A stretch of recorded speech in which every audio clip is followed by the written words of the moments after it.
What's up, y'all? Welcome back to the channel. It's your girl Tianna, and I'm back again with another episode of Tianna Talks. And this topic today is rather interesting to me personally, just because I'm personally experiencing a lot of these things. As you guys read by the title, this girl talk video is going to be the 5 signs that you're with the wrong guy. 9 times out of 10, if these 5 signs add up on your list, you're probably with the wrong guy, sweetie. Okay. So I'm here to help y'all weed it out, because that's what we about to do. We about to be weeding it out. So go ahead and grab a notebook, go ahead and grab your tea, grab whatever you gotta get. Like, comment, and subscribe to your girl channel, and we'll go ahead and get started. Sign number 1 that you're with the wrong guy is the repetitive arguing. Okay, ladies, if you find yourself constantly arguing over the same things, like for example, quality time. If you say, babe, we haven't spent quality time in a while, what's tea, what's going on, why is that the case? He tell you what's up, whatever, and then that following weekend y'all go out and y'all spend quality time. Great. Great. Praise him for that. Yes, you had to bring it up for him to do it, but praise him for that. He still did it. But then in 2 weeks, this 2 weeks that came and went, and y'all haven't done nothing else. So now you find yourself bringing this conversation back up again. Hey, babe, quality time. Like, what's going on with it? Does it still live here? So like, it's things like that you want to pay attention to, because it's not, men like to look at it as we're just arguing, we're just tripping, nitpicking and stuff. But no, as a woman, those are things that we need to pay attention to for multiple reasons. But the main reason being is we need to document patterns. We need to have patterns documented, because if you're constantly repeating, for example, want to spend more quality time, how many other things are you constantly finding yourself arguing about?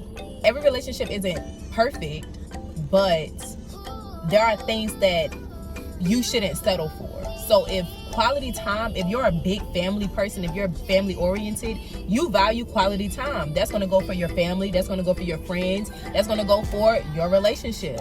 So if that's one thing that you're having to constantly argue about and get from him, what else are you taking? What else are you settling for? So you want to think about that, because women, it's important for us to have our receipts, okay? Come ready with your proof, like, okay, we ain't went out in 2 months. It's been, because they're gonna say, no, we went out last whatever. Right here, Wayne went out since December 21st. You want to make sure you're recognizing patterns, okay? Because men will take it and run with it as long as you allow them to, okay? As long as we women allow men to take, that's all they're gonna ever do. That's all they are ever gonna do. So you don't want to be the only one compromising, because at that point you're settling, and you don't want to do that, okay? You don't want to do that. All right, so that's gonna take me to tip or sign number 2, ladies, that you're probably with the wrong guy, and that's you having to constantly tell him how to love you, okay?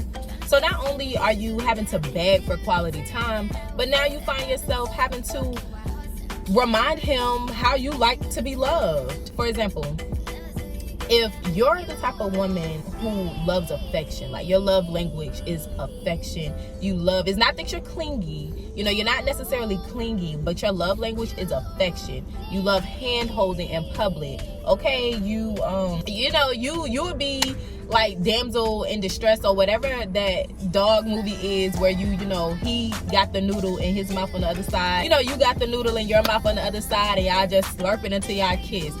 I am women. I love stuff like that. The right guy will know your love language, because first of all, the right guy is going to study his woman, okay? So he's not even waiting like these boys out here. He's not even waiting for you to come to him and tell him how you want to be loved. The right guy, just off GP, just looking at you, the way you carry yourself, once he realizes that, he will respect that in a way that lets you know he respects it. Not him waiting for you to say, oh, babe, I had a long day, come rub my feet.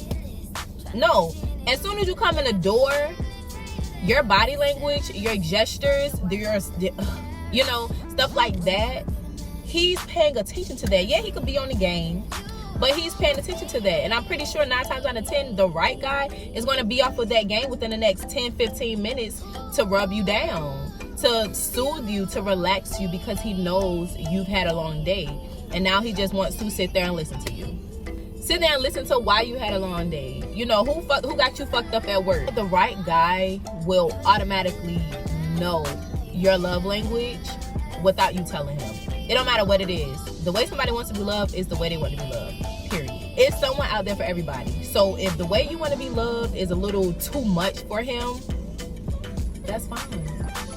That is fine. You deserve the right guy. And the right guy deserves to be with the right woman.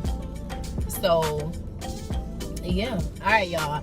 So on to sign number 3 that you're probably with the wrong guy, sis.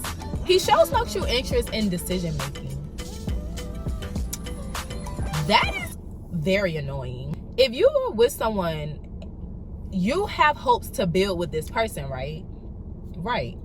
So if you're with this person and now y'all at a good place where y'all can now, for example, start talking about savings and budgeting y'all money in, you know, in total, or even saving for a home.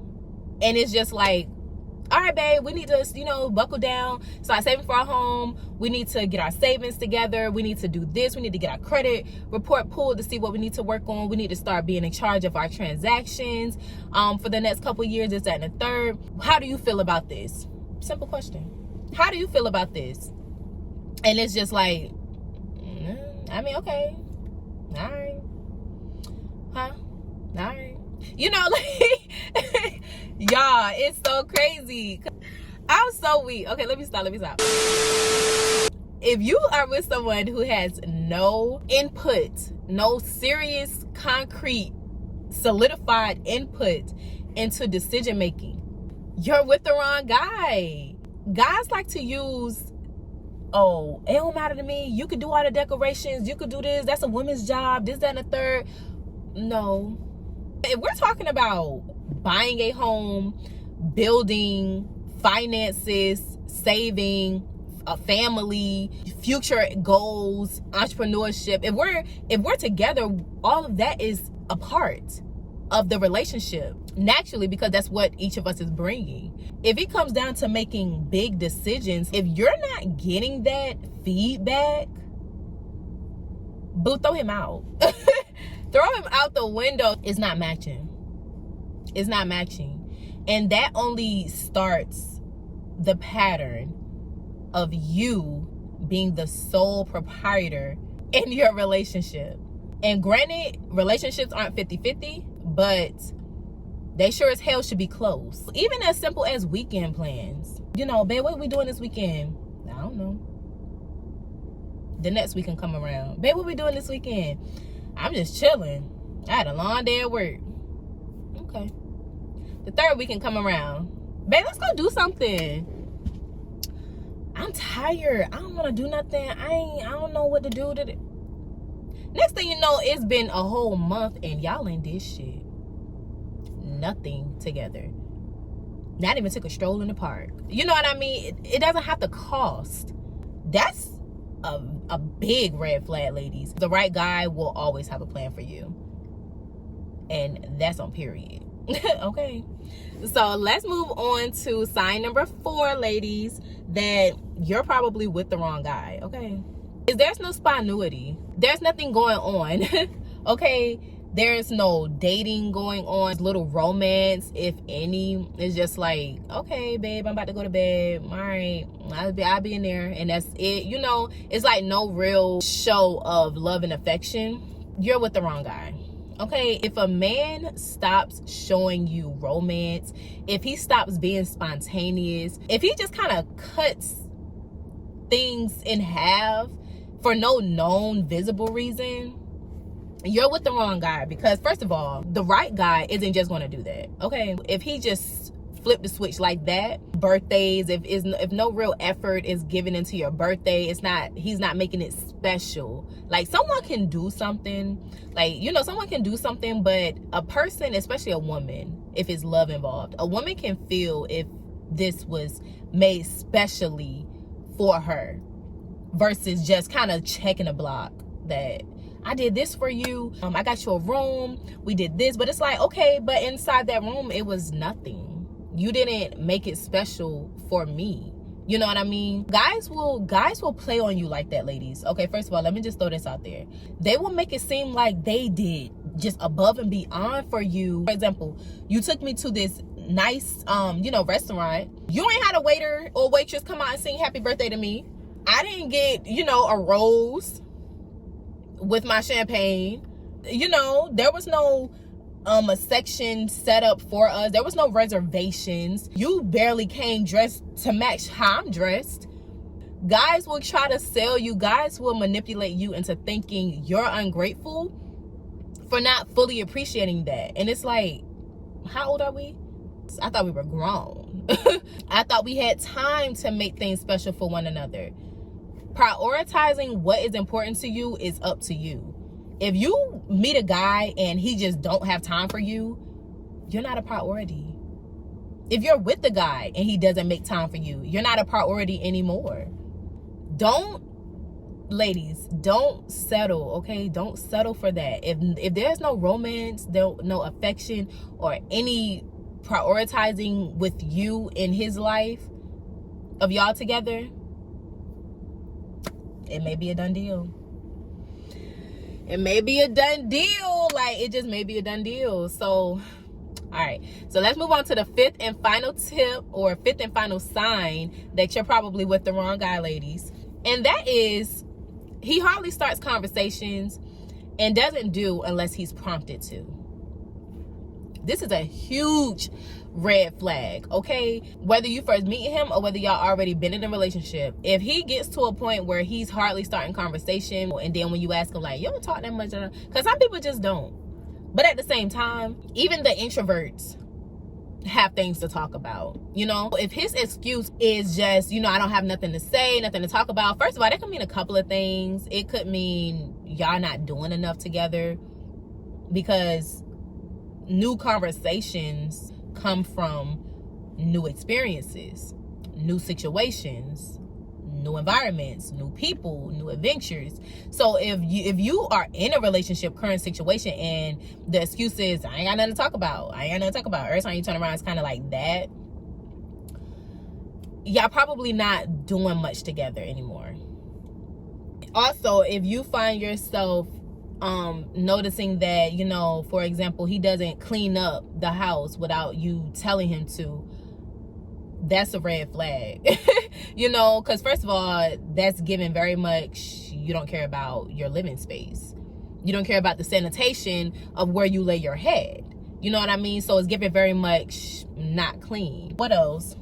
Going back to the other signs, he doesn't take you out without you initiating it. You know what I mean? So there's no initiation, and that is a big turnoff personally for me. Or even ladies, if he's become more distant, he could be bored. Is it about to start snowing? There's no point of you sticking around for someone who is bored with your energy. Don't even allow those distractions to throw you off your course. They're here to distract you from being productive and being positive in what you have going on in life. Like I said, if any of these 5 signs fit your current situation, you may need to do some tweaking. You got to leave that stuff alone. And I actually did a leveling up video, so go ahead and check that out. I'll leave the link to that video down below. But y'all, if you're trying to level up and if you're trying to be the best version of yourself that you can be, you gotta protect your mental and your physical space, okay? That's it for this video, y'all. I don't want to ramble on too much longer because this video went on longer than I expected. But I'll catch you guys on my next video, and I thank you guys for watching. Bye.